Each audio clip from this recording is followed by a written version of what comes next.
Nagbabalik na naman ang inyong tagapaglingkod ng mga balita at pawang katotohanan lamang. Naging mainit nga na usapin sa mundo ng social media. Talaga naman na mas lalong naggalit nga ang mga general na ito matapos nga ipaambush ni Kuting ng Norte ang iba nilang kasamahan.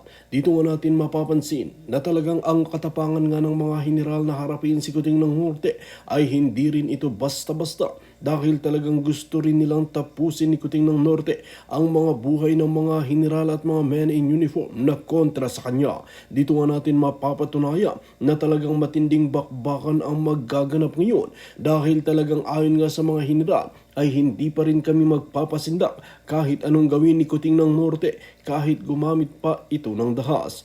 Ito nga ang tila nakakalungkot na katotohanan na mangyayari ngayon. Kaya naman ngayon ang banat ng maraming netizen ay talagang patuloy na susuportahan ang mga general. Well mga kaibigan, para nga sa karagdagang impormasyon, panoorin nga natin ang buong video. At kung bago ka pa lamang sa aking channel, huwag kalimutan i-click ang subscribe button at notification bell